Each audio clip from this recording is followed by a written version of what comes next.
Hello,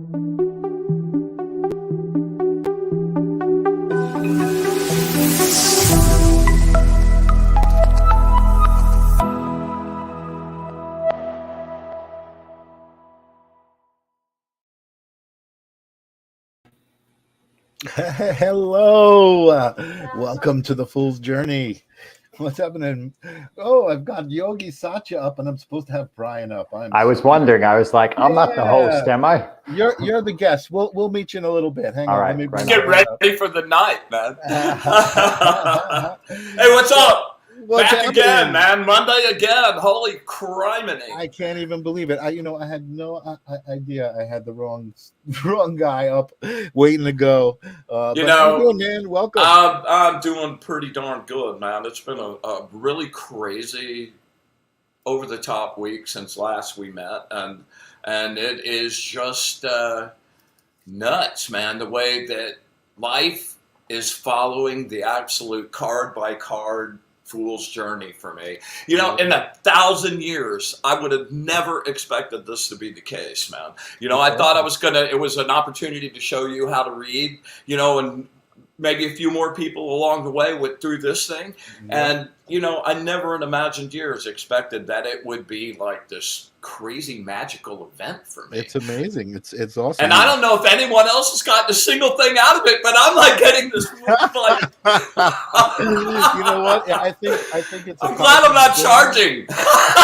Right? I'd have to refund everybody's money. It's a cosmic adventure, and I think anybody watching is of the coolest kind. It really is. Enjoy it, no matter what they say. But. Yeah, so I'm really excited, man. I'll try to keep my bullshit to a minimum here at the beginning because I've got a really special guest with us tonight. Okay. You're just meeting him now.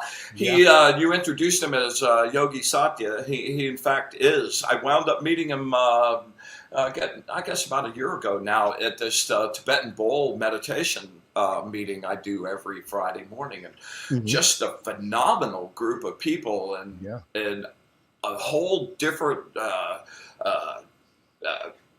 group of interests, and they're pursuing all of these interests with just passion and purity and like intensity that is really amazing.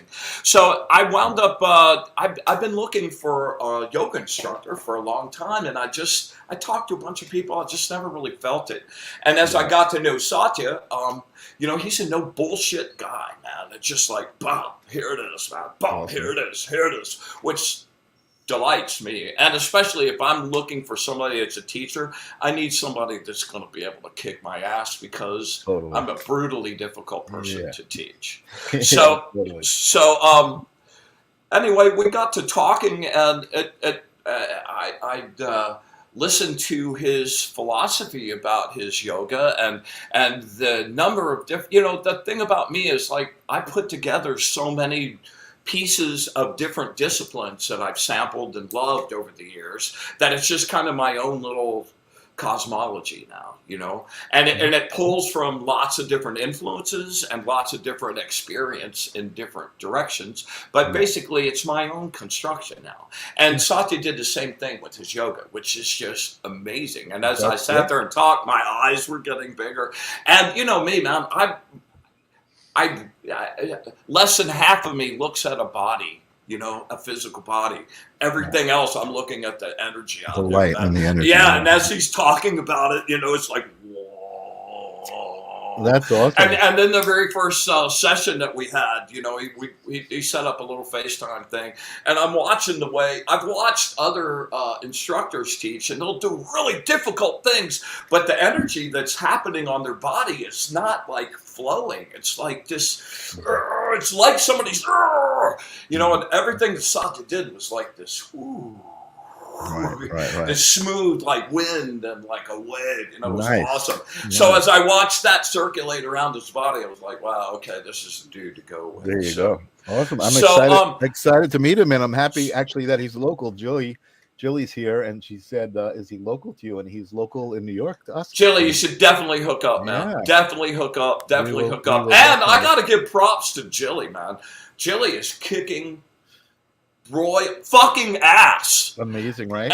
And she is just jumping on the energy work and really following through with the practice it takes to start getting excellent at it. And I cannot just be happier, man. The same thing with light painting. She's like, did you see her new stuff that she's doing? It's I did that she did for Sunshine. Yeah, she took a whole leap up in level, I think.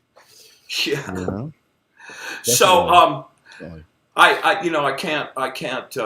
can't sing her praises enough, and just strongly encourage her to keep going and to find somebody I feel really happy about taking on me too. As a personal student is kind of rare for me. I don't do that very often at all. She's been an amazing force in my life as well. She came into my life, and then like immediately it was like almost like you drop an ink on paper and you see it like branch out, you know, how it just bleeds into the paper and branches out. She like connected to so many people, you included, that I was already connected to, and like really connected. I don't mean just like, oh, that person's cool. Like she just like whoosh, connected right to them. So she has a really insane ability to see through bullshit, which is a very valuable thing with all the bullshit that's out there, and it's really super cool. So anyway, back to Satya. I am super psyched about him. One of my I always like to give back. I mean, he gave me the lessons, you know, for free. So I sent him a deck, and he's now learning tarot as well. So I threw out to him, I said, listen, I'd love to have you as somebody that just got the deck. You know, I'd love to have you on as somebody who's learning, you know, pick out the card you wanted. And for whatever insane reason, crazy bastard picked the Hanged Man. So without further ado, my good friend and yoga instructor, Satya, which means truth, by the way. Yes. Hey, welcome. Thank you so much for the kind words. I was like, who is he talking about? Is that me? Yeah, I'll send you a bill for a PR fee tomorrow. Hey, I meant every word, by the way. No, I appreciate it. I wanted to start out by saying there's a play by Christopher Durang called An Actor's Nightmare, where an actor, with his typical actor's nightmare, is you don't remember your lines. You're in the play. Right. And so when Michael had me on first, I'm like, wait. Oh, God. Am I the host of a podcast? I don't even know what it's about. That's so funny. That's great. Sorry I did that. I have been, as Brian knows, and Julia knows, and Joey knows, Julie saying hi, Satya. I have been really stretched thin, and it's I guess it's usually like got a negative connotation being stretched thin, and there's certainly negative aspects to it, but it's all good. Like I've just been doing a lot of things and just finding it hard to manage my time. So tonight specifically, like it was like 8:59, and I was like, oh my God, I'm not even online yet, and so I was doing my best. Take a deep breath. Yoga breathing. We're I'm in the flow. into it right now. We're breathing into it. We're relaxing into it. I hope you guys don't mind. I'm having a little bit of orange here just because I'm hungry and eat it up. You need the oxalic acid. Yeah, just giving myself some nutrients while we speak. But let's. So Satya, what's the deal with the deck, man? You know, you got it. You got to like spend some time with it. What do you think about it? And I am dying to know why you selected that card. You know, I by the way, I gave you shit for that, but I think that's one of the coolest cards in the deck. I personally, and it's one of the ones that more people know of. When you say tarot, they either know the Devil card or the Hanged Man. Mm-hmm. You know? So anyway, I'll turn it over to you. How'd you get to that? May I start by just saying how I kind of met Brian and some of my take on it, because he was giving me your take. Is that all right with you guys? Absolutely, yeah. Right, cool. Yep, absolutely. No script. No script.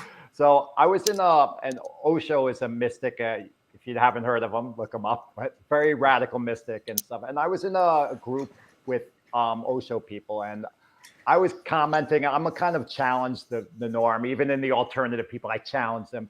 And Pratiti, who was in there, she liked how I was talking. She invited me to that meditation, that bowl meditation, you know, the singing bowl meditation. So later I was doing that for a while, and Brian came in. He was invited, you know, and first Brian, when he comes in, he's like a horse right out of the gate. Like he's like, it's all new group. He's talking, he's offering. And so, like everyone, I have my things. I'm sitting back. I'm like, man, this guy's taking over. He just came here. But I really grew to love him. I really grew to love him because to me, he has a very innocent spirit. He's as much as he has his wisdom and all, he still has his playful wisdom. He's like, yeah, right on, man.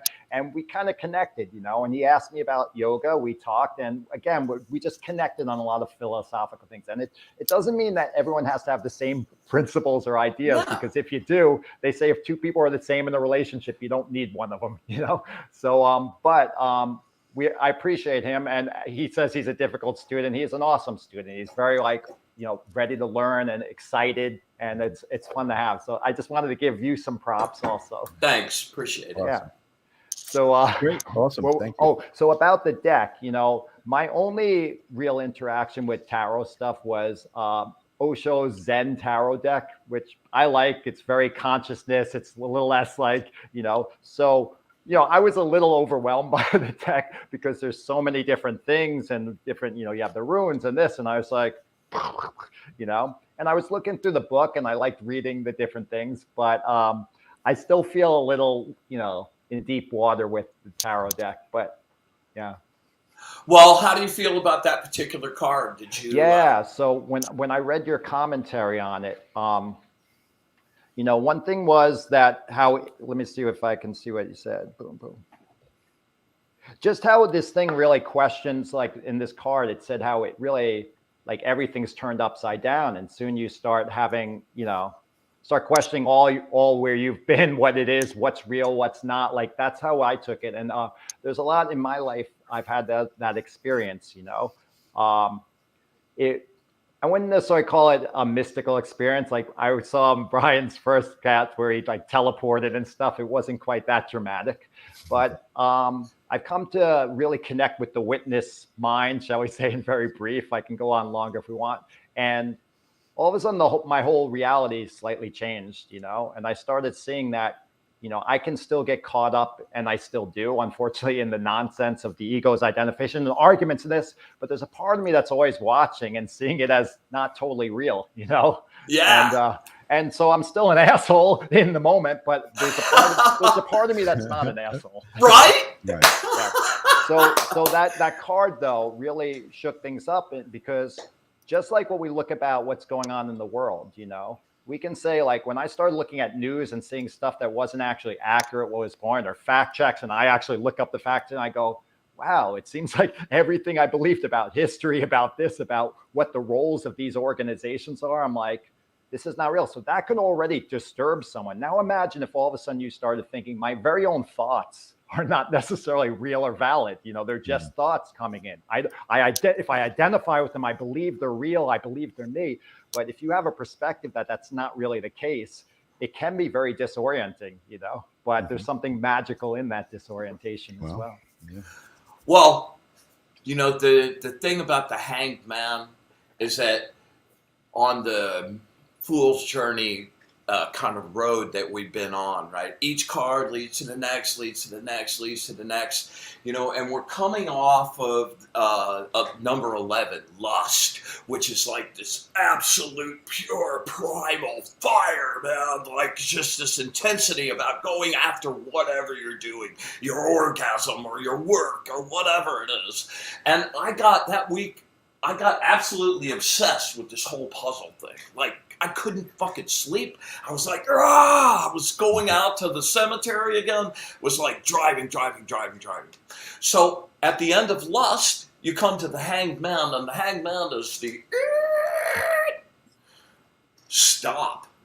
It's the suspend, and that's what's on the little GIF I did as the promo for this suspension of movement. It's no longer about moving forward. And, I say that this is one of the most well-known cards because historically this is shown as a guy hanging by his foot upside down from a tree limb, and his other leg kind of bent in an upside down 4, right? And that card, But the thing about the face on the guy that's hanging upside down is it's really serene. It's not like he's super tortured. It's not like he's like actually hanging and dying. He's there in suspension, and because he's upside down, he's no longer looking forward. He's now looking back over the course of his actions, the things that led him to this construct of living in the world, and evaluating all of those things, not just the surface things. And that's what this video I want you to play here in just a minute will really illustrate. I don't really explain those very often, but this is a really good example of like the first part of this being these things that are missed, that are kind of the surface things, the things you expect, the people you've lost, the loves you've lost. And then the second part of it is the examination of the scary parts down deep in the shadow area, where those are the parts that like really keep you prisoner. I mean, if you're doing some genuine work and you're really trying to free your soul and free your energy and come to a balance within yourself, that area has to be addressed. You can't pretend it does not exist because it just keeps running. And if you don't make friends, if you don't figure out how to function with it, it just keeps running amok. And everything that it's like you have two systems running. You have your conscious system that's making all these decisions and telling itself, oh yeah, this is what I want. And then you have your subconscious that's down here doing whatever the fuck it wants based on fear and anger and anything that would disrupt what your conscious mind is wanting to do, because that's what it does. It's the disruptor. You know, it's the questioner, it's the accuser, it's the thing that comes up and like goes, what, really?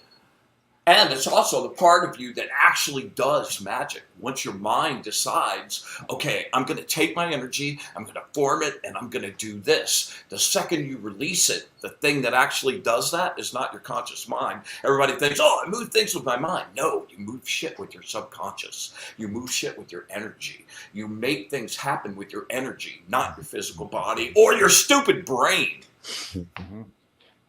Well, let me share a yogic perspective, because I think, very cool. Totally. So when we look at yoga and what people think yoga is, for the most part, and just go to Instagram and this will tell you instantly, it's gymnastics, it's like flexibility. You know, people go, I can't do yoga, I'm flexible. Like, that doesn't really have much to yoga. It has a little look like, so the Yoga Sutras say, the second sutra, it's kind of like the Bible of yoga, says yoga is stopping identifying with the fluctuations of the mind. And you very much said, like, hold on, let's stop for a second.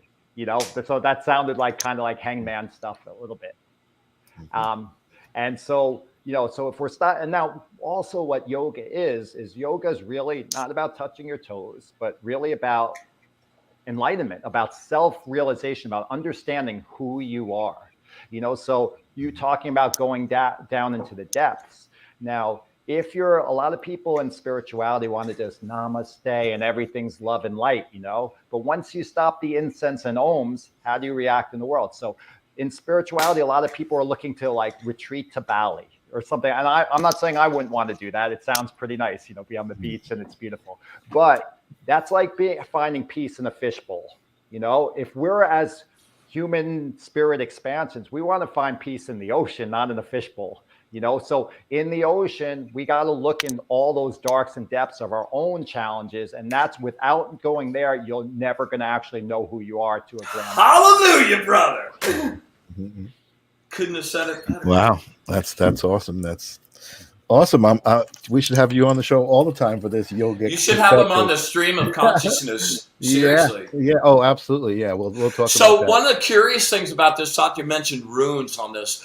The ruling planet on this is Neptune, which is about water and emotions and kind of the depth of that weird spooky area down there, right? And this is really funny, you know, Jilly made her own set of runes.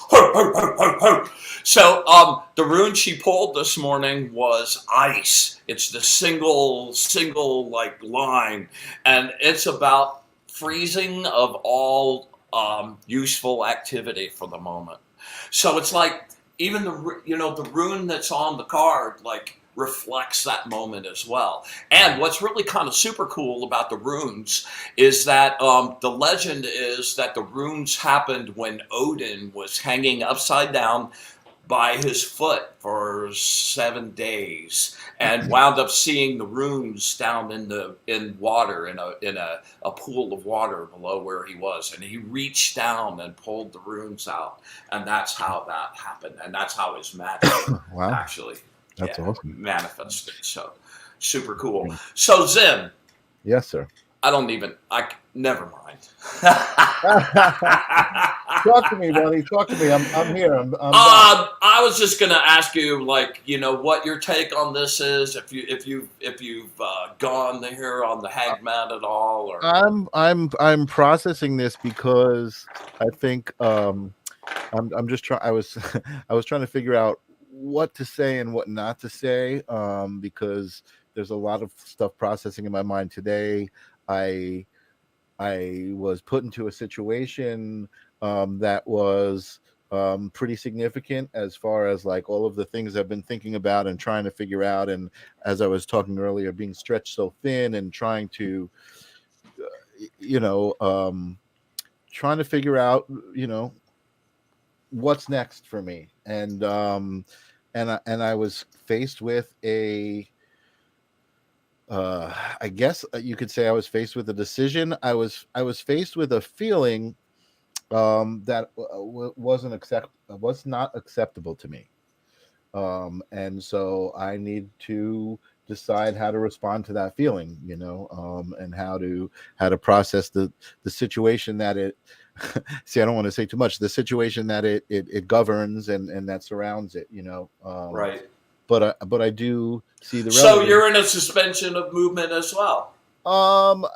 You know what? And with that scenario, you're in a moment of hold, look at it, evaluate it, right? Yeah. That's it. A moment of that. But I'm looking at the card and I see the word reversal and I don't know if it's, I know that a big part of this is the way I'm interpreting it. So I don't know if it was the way that it was intended in this reversal thing, but I see that as a significant response to the situation. You just got a really great piece, dude. Yeah. What just happened for you is the essence of reading the cards. Yeah. And what that card was saying to you wasn't necessarily what's written on the stupid card, man. Right. It opened the door to that, but you got to hear it.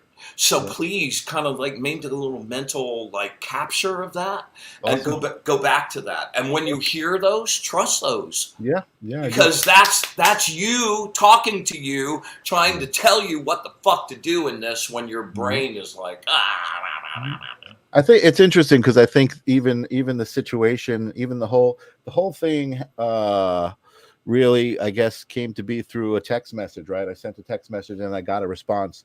And when I got the response, I think that response was what you just described. That response was that moment, that mirror that was being held up to me, and that, here the universe kind of giving me something and saying, here, I felt like it was directly given to me from the universe.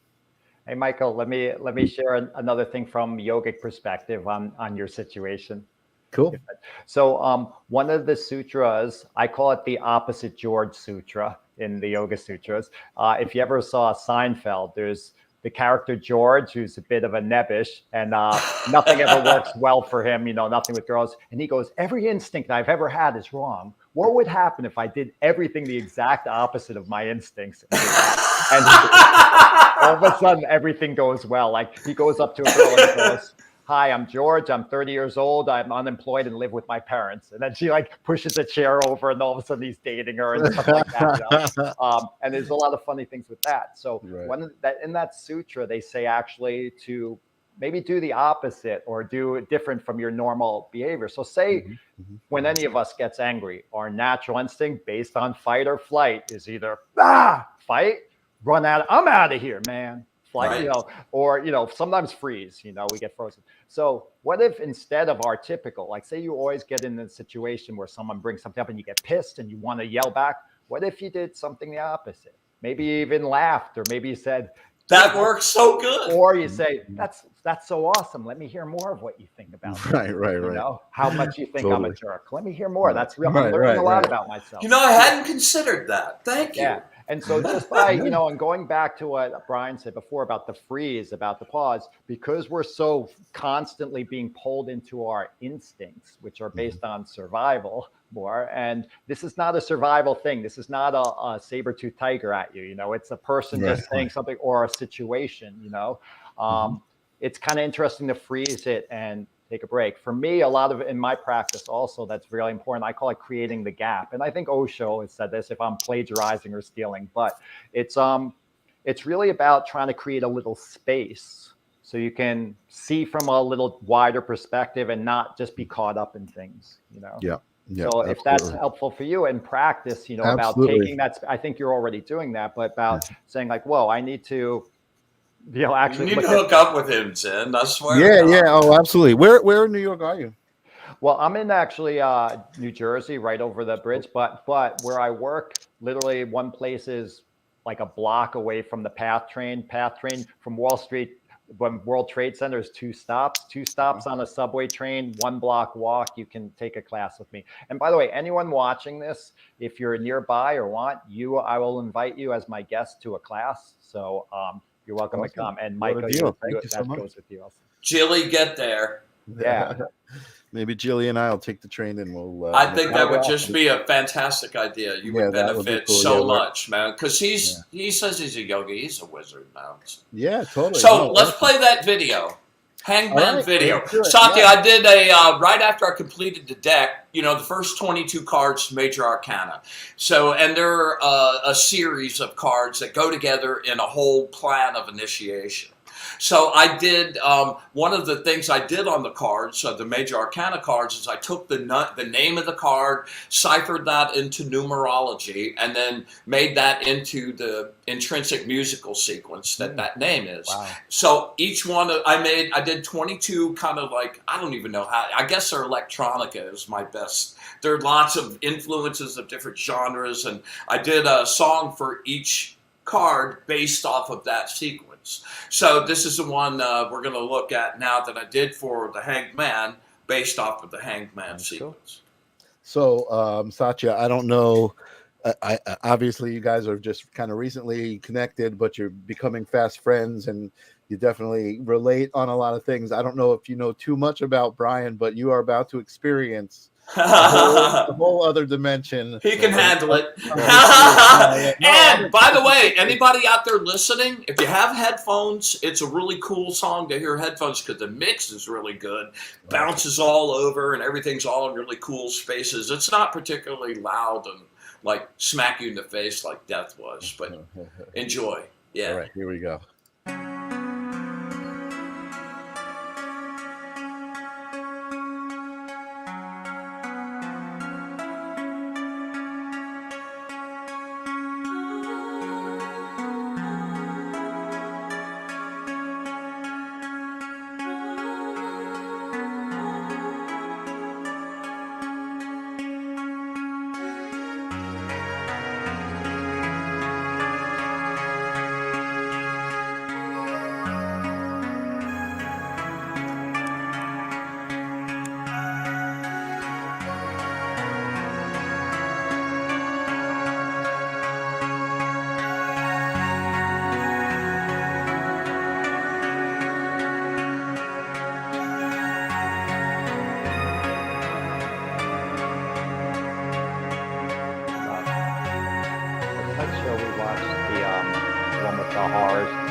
Nice. Something nice, I want to nice, say nice. about that after just seeing that. I Okay. talked about up front, like, it's looking back.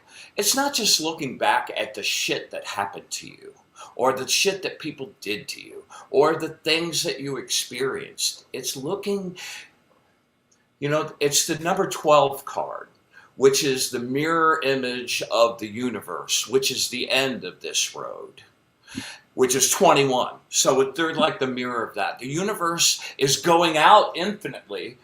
The Hanged Man is going inside infinitely, the deepest you can go. And there's always another fucking layer. So you're never at the bottom, man. There's always a place to go get and fix and clean and clean. And if that's all you did this entire life, wow, next time will be way better, man, on every single level. And as you're going through this and cleaning up that stuff, things clear up. Things run smoother. Energy runs cool. You're attracted to people that like vibe with your frequency. Satya shows up. Leah shows up. Audrey shows up. Zen shows up. Jilly shows up. And all of a sudden you have a whole fucking family and crew of people that are connected on a spiritual frequency that vibes and creates something bigger than all of us together. And it's like, oh my God, that's a space where miracles happen and the impossible takes place, and you get to live the life that you were intended to live instead of keeping yourself prisoner to all the shit you refuse to look at. I think that's you just hit it on the head, what I was talking about as far as my own circumstance, and everything that's going on with me. Celestial Infinity says she loves you, that perspective of the Hanged Man, and it gives her something to think about. Hey, Celestial, send me an email tomorrow to brianlar@gmail.com with your address, please. I keep fucking up and not getting your thing out to you. Okay, please do that. And thanks for coming. Sorry. brianlar@gmail. Yep. I'm going to put it in the chat here so that Brian, copy and paste it. You were talking about, and I remember reading in the description of the Hangman, you talked about going in. Exactly. And a lot of times, people sometimes think that's being selfish, if you're going in and stuff, but really, if you don't uncover your bullshit, you're going to bring it to every relationship you go in, and you go, why do I keep attracting these men that are abusive? Why do I keep? It's because you have a magnet in you that's doing that. Exactly. And you keep projecting, unless you can look at yourself objectively, like it's not you. And you can step outside yourself and look at you with all of the great advice you have for everybody else, and really examine yourself and be willing to accept what you see. Because I don't know, I know you've been on that journey, man. Mine was not pleasant. I was really not very happy about some of the stuff I found. But that's the only place that actual real change can begin and actually take place. Because as long as that stuff is still there in the foundation, you're building on nothing solid. Totally. And I want to... Oh, sorry, Mike. No, go ahead. I want to also give your viewers an actual practice to try, when you're diving in. Because otherwise, a lot of this becomes very theoretical, and we're all philosophers. And see, that's why I love this guy. He's so good. He makes you actually do things. So Jiddu Krishnamurti said life has nothing to do with philosophy, or philosophy is no part of like life. It's really, so we can talk about all this stuff and be like this, but okay, how do we do it? So here's one thing that I remember reading a technique in. Serge Kahili King had a book called Urban Shaman. And basically, say you stub your toe, you walk over a crack and you stub your toe. You actually go over that crack again and mimic it, but you don't feel the pain, and you mimic it and you do that. And I'll tell you how I applied it one time, and then I'm going to give a suggestion how, the viewers can apply it to any situation you're going in while you're processing that stuff with that, so you don't feel so much pain, so you process it. So I also do personal training, and I was doing an assessment with someone and had a great session. There's this big wooden dowel, and I put it up on the shelf at the end, it fell off this shelf and hit this woman on the head. And she was like, oh, right at like 5 minutes left, and I'm feeling like a complete idiot, because I'm supposed to keep these people safe, among other things. Nice job, Satya. Yeah, first thing. So I couldn't think about this situation without cringing. I'm like, oh, I'm an idiot. So what I did was I became very aware of my body and the breathing and just relaxing. And I would think about this thing. And first I'd have little, soon I could think about this, see the vision of it, and my body would not react. So I'm actually taking that mind-body connection. I'm separating it. I'm able to see it from a distance and not have it about, and I felt a release. And then I no longer thought about that really. And I can think about that without freaking. So if you're going through stuff and say you want to reflect on your challenges, your problems, all of us, why it hurts, so we are going to have a reaction. That's perfectly normal, and that's why even Michael, before when you said a feeling I didn't want to really, or I didn't want to have or agree with, it's like, we still have to go through that. That's still the darkness to actually feel it before you release it, And so I'm not trying to bypass. This is a very spiritual bypassing. It's let's avoid everything and go right to bliss. No, I want you actually feel it in your body. Notice where it feels, what's going on. And then feel it fully and take your time with that. And if it's too much, you pull back, because we're not here to like traumatize anyone. But after that, now start to be aware of this body sitting here right now or lying down right now, and think about that situation. And you might feel contraction. Go, ooh, I just noticed that contraction. Go back to your breathing and keep this body as calm as it can, especially the face. And soon you'll be able to see that situation without the body having reaction. And stay with that for a while, and you could come back to that again and do that. And by doing that, it's a way that it processes it and gets it out of the automatic. That's a great exercise. Yeah. Wow, that's some really, really insightful and great advice. I'm going to give that a try. That's right awesome. That is freaking amazing. I am actually getting really hot looking at you guys, so I'm gonna just take my outer layer off just because you're both so comfortable in your t-shirts and I'm still dressed from the day. I thought you were saying you were sexy, you're like, I'm getting so hot. Well, yes, that too. It's been cold down here the last couple days. It's cold for Florida, and it's gray and overcast. It's like the first couple days it felt like winter, and I've just enjoyed the shit out of it. It's been really great. Michael, can you believe this guy talking about that when we're from the Northeast? Like it was 27 this morning. Here, These guys man, it got down to 55. Wow. Oh, wow. And I noticed some of the people on appreciated that. I'm happy to share with you, anything. You guys got it. Don't take it as theory. Put it into practice. Absolutely no. Jilly will grab on it. Jilly will grab on it for sure. Totally. Yeah. And I get what Brian is attracted to you as far as his soul connecting to you, and that is just your authenticity. You're responding in just such an authentic way, and I can totally appreciate your whole willingness to be like, oh, I see what's this person is kind of, I've been there, I've done that, I'm gonna just offer this advice, and it's much appreciated. It's definitely well received here. So it's coming from energy. It's all energetic. There you go. Took the words right out of my mouth. I had a website that I have a guy working with, and it's not really where it needs to be, but I just wanted to say what you said. Authenticity has always been really important to me.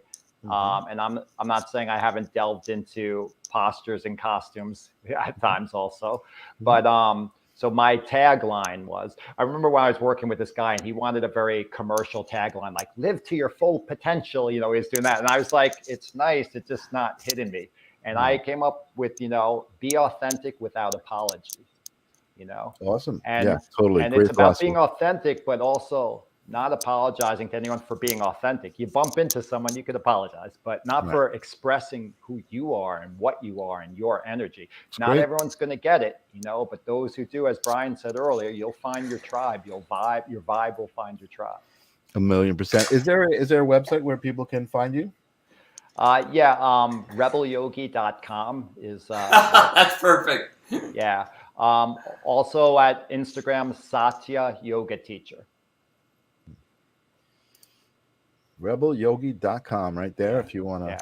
I will just warn you that a lot of the programs that I have that are listed aren't fully done yet. So, but we can connect, and there's still a lot of stuff I've offered, and you can read a few things. It's all good. You got an audience that is very energetically, connected. So they'll just connect to the energy of it, Right not on.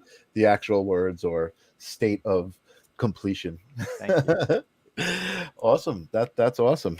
I do see. So Well, I wanted to bring you into an update on the puzzle. oh yeah. And where that is, and that relates to a lot of those little weird screenshot things I sent you earlier. Okay, let's see if I can bring Right. some of those up. Yeah.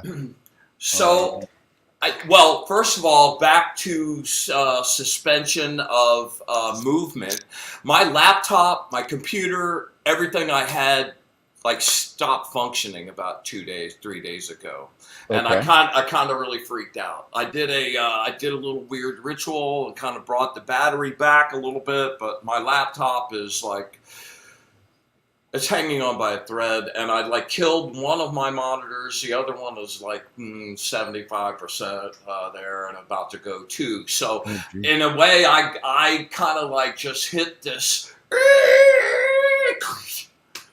stop. You can't do anything. Which I started to freak out about, man. I got on the phone with Jilly, and she's like, well, just chill out.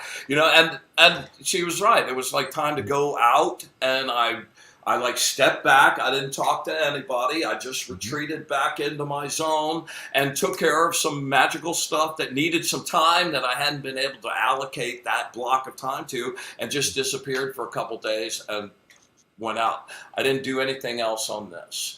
It just kind of sat there, and I'm like, all right, hangman, cessation of movement, we'll pick that back up at death, which is like, it's a cemetery.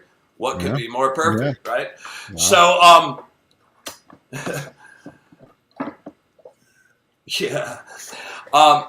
So I'm watching, I'm scrolling through looking for some weather news, and I run across this channel that has this show on called The Pantry Ghost.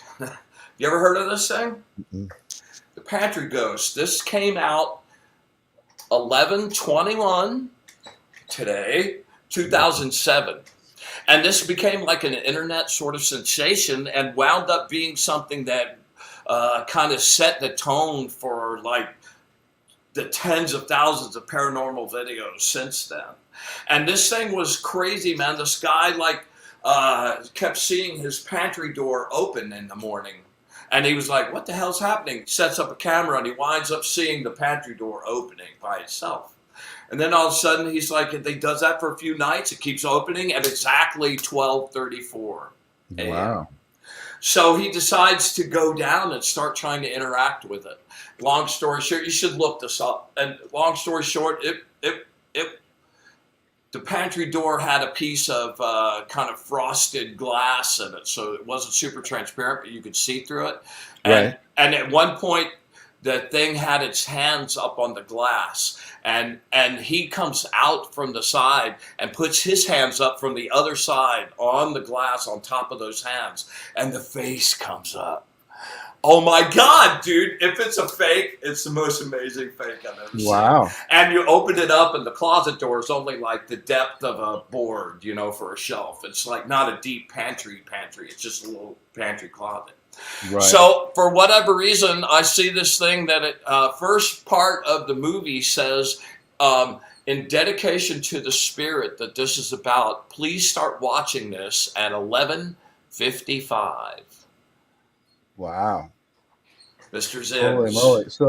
So I just want people to know who are listening and maybe getting intrigued like I am, that this is, you could find this on Tubi, the Pantry Ghost documentary.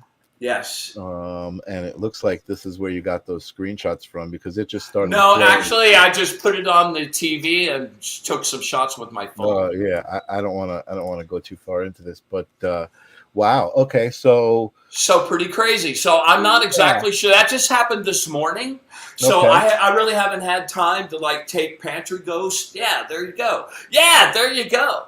So this That's is one of the things. that's the hands. That's the hands right there above that. You can see those two kind of like white areas. Yeah. Ooh, You know, I this just is got a- chills. Holy moly. Yeah, I think I got one of the face in a couple more. Yeah, this stuff freaks me out, dude.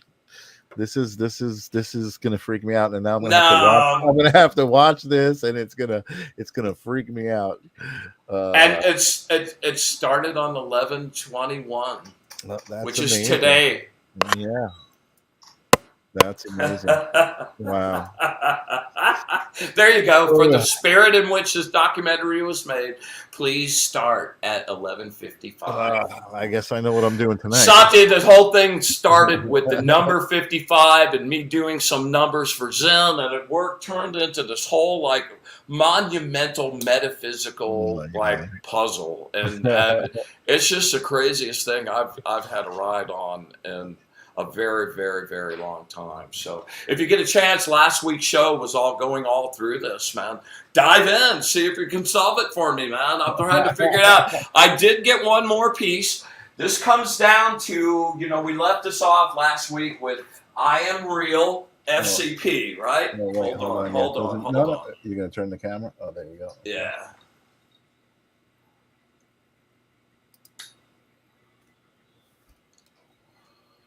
Like, I Am Real FCP. That was a distillation of Lila Moore's name and Alfred D. Cooper's name. When you put those together, it comes out with Delilah Moore was IMRE, and then the Alfred Cooper is ALFCP.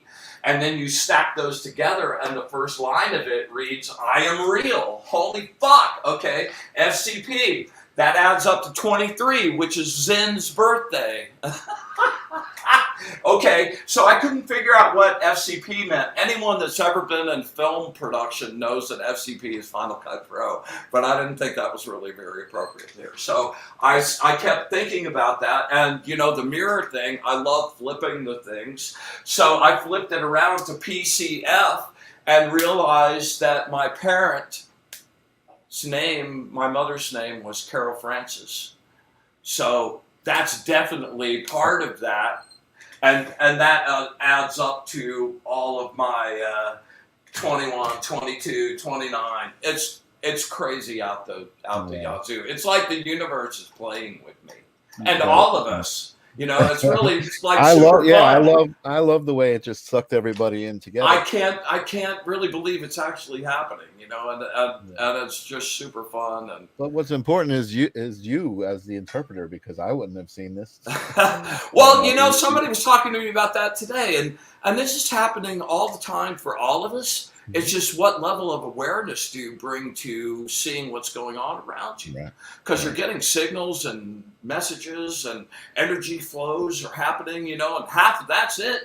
Like going out to find this gravestone, it's like part of it was a feeling, but part of it was also watching the energy and seeing where it pulled me. It pulled me right to this fucking headstone. Okay, and it happens to be my mother's birthday, my father's birthday, and your birthday, and my birthday in a 4-number magic square. What the fuck? And Aleister Crowley's birthday. Okay. So Julie says you need Satya's numbers. You got to see where he I know. You read my mind, Jilly, you little bitch. Get out of my brain, Jilly. Let me have it back. So much fun, man. I gotta. We're running out of time a little bit. I want to get in a plug for the upcoming Goddess Gathering coming up on the full moon. The Goddess Gathering has turned out to be like this really amazing group of people, man, and I'm just like Satya, just like the meditation group. I'm going to invite a couple people to come to the meditation group too. I've just met these really. So is that via Zoom or I mean, Satya, you're in New York. Were you visiting Florida, or how did you? It's a Zoom. It's Patty. Patty is the person I met when I was selling. I was having a yard sale selling my crystal or Tibetan bowl collection. Patty and her husband came down and we're buying them, and we wound up connecting. She bought a deck. She wound up talking to me for 2 or 3 hours, and we had a really, really great time. And she's like the master collector. Like these. Yeah. Go ahead. She's the one who pulled me out of that group and saw that I was a little radical or challenging. She's like, she's the master collector. She's put together the most incredible collection. So that's kind of what's happened here too. And I wind up falling into this place where it's an amazing place with all this energy stuff going on. And there's all these hungry intense, like people that want to practice, and I'm That's just awesome. over the top. So I'm really excited. The next full moon gathering, we're going. Everybody thinks the full moon is the completion of stuff, and when things, you get the reward, but that's not really true. It's kind of the day before is the completion, and the full moon is the beginning of the cycle going to waning, where you want to now be doing stuff that you want to remove. And when the new moon happens, and the crescent right before the new moon is the end of that cycle, and the new moon itself is the seed and the beginning of the next cycle to bring things and to make something grow during that 2 weeks that's in tune with the lunar energy and those forces pulling the things. I mean, it's obvious how much intensity and energy the moon has when you look at the tides. Right. I mean, that's just, it affects all of us in a really intense way. So one of the things that we're going to do is a banishing. That I was the house exorcist in our Ifa stuff for several years, so that's something I do really, really, really well and enjoy doing really a lot. And so we're going to take the group, fire up a bunch of energy, reach down deep, and pull a group primal fucking scream from the bottom of our toes. We're going to charge everybody up like a beast, and then we're going to do a simplified version of the and non-dogma or denominational attached banishing ritual of pentagram. And we're going to do a banishing for everyone there, get everybody all nice and sparkly, and then I'm super excited on the solstice. My people like celebrating the holidays and stuff, and those are all good, but they're sort of from social constructs. The four corners, the solstices and the equinoxes, come from an energetic place that the Earth actually goes through at that moment. And the solstices being the extremes of the shortest and the longest, and the equinoxes being a balance and equality of day and night on those days, make those really energetic special days to use. So my favorite day of the year is the winter solstice, and the best creative stuff, the most inspired work I've ever done, including both decks, started on that day. So we're going to do a massive get together winter solstice ritual for inspiration and creativity and abundance. And I'm gonna bring some of my African roots, and we're gonna get together just amazing plants all over this place. We're gonna do an Omi era, which is an herb bath of every kind of plant, a bogle away, good plants. Wow. And we're gonna trash those up. They're gonna be pouring energy into it. I'll be repeating lines. They'll be answering that, and we're gonna charge that water up until it's supercharged. Take that water and give it a little piece of that for everyone to do in a bath and do that. And then we'll take those herbs, powder that herb, dry those out, and powder that into such a fine powder that you can just take it and go blows them away. And all this really good energy and good vibe and inspiration. Yeah, it'll be super good. I can't wait. I'm just having the time of my life right now. I'm so happy. I'm so happy you've been so well received, and not only that, but almost with a purpose. You know what I mean? There's totally. I totally feel like I was brought here, dude. This was not my chance. That's amazing. Well, that's so amazing. Wow, awesome. So before we go, because I do see it is getting short. First of all, thank you so much, Satya, for bringing your presence to this moment. It was really great to meet you and talk to you and experience that energy. And we definitely will talk after. Super grateful, man. Yeah, stick around. Don't go after we sign off, because I want to. And we'll have your ass back if you'll. Yeah, I want to get you on the live. I appreciate it hanging out. I appreciate also the people who also are watching live. Cool. Awesome. So, Brian, I want to get your interpretation, and probably you too, Satya, on I guess I don't necessarily call them messages. What I've been receiving, I feel like in the last bunch of weeks, are concepts, right? I'll get a word or a concept that will just keep repeating, and a couple of weeks ago it was just the collective, the idea of the collective was something that just kept repeating. I know. I was worried you were going to the board, man. I was like, Yeah, okay. yeah. But it wasn't, like I said, it was the collective in a good way. Source energy, God, the collective in that sense. But what I've been seeing a lot is the representation of existence as a fractal, represented as a fractal visually, and kind of, I guess, literally and metaphorically and all of those things. Just existence. And I know the fool's journey is kind of almost like a fractal, right? It's something that just kind of repeats itself over and over and over, but you're kind of always getting closer and closer and closer, but there never is any place that you get, right? In a fractal, it's just I disagree with that. Okay, that's why I'm asking. That's why I'm bringing it up. Yeah, no, the concept of the fractal. The fool's journey is a build that isn't just about randomness, and there's no point to it. Like that repetitiveness of, like, you get to the universe and you've just completed this cycle of initiation and all this learning.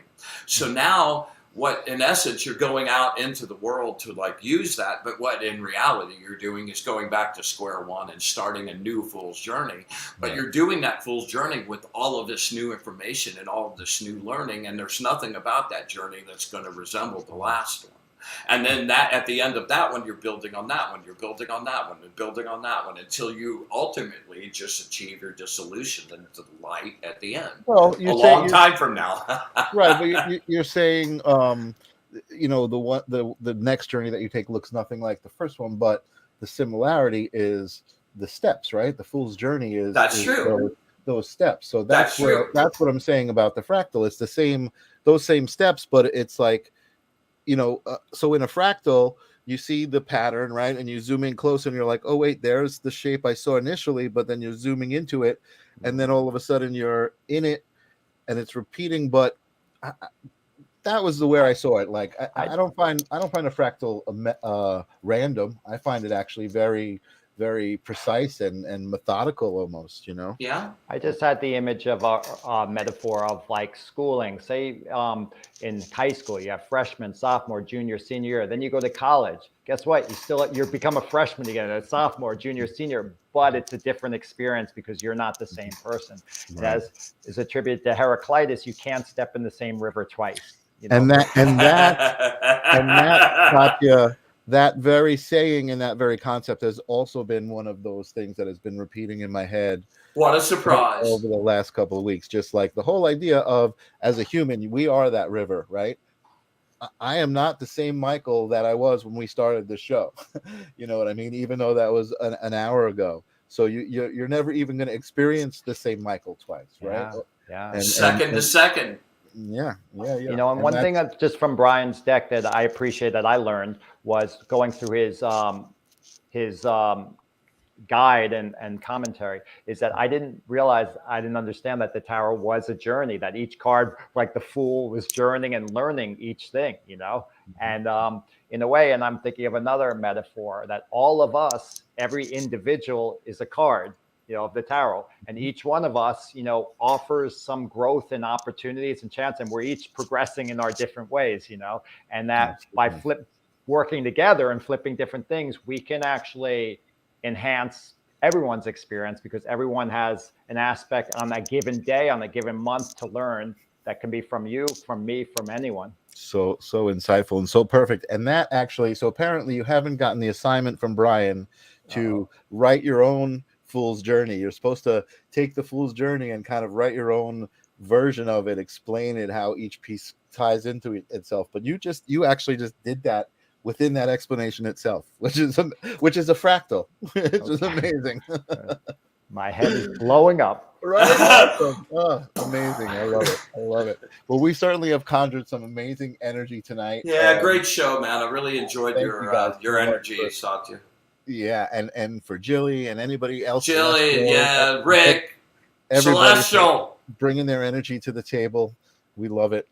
And so what do we got? Oh, next week. Next week we're up to we're to the death card. But the death card is not about physical death or something awful happen. It's about change. And We'll it's about dispel the it's myth, usually yeah. about sudden change and the death of a way of life, which is usually better after that. You know, Yeah. So I'll dress in a big black robe next week. perfect. And we'll play that video again. Awesome. All right, so I'm just gonna Sacha, do you have any simple words of advice for our audience before we leave tonight? Just as the practical spiritualist, you know, any lessons you have, any key things, like you can't step in the same river twice, you know, go back to how it applies to your life, how you can actually live that, you know. So we're not just sharing pithy phrases, but we're actually sharing experiences and seeds that we can And all grow action, with. yeah. Love it. Yeah. Love it. Awesome.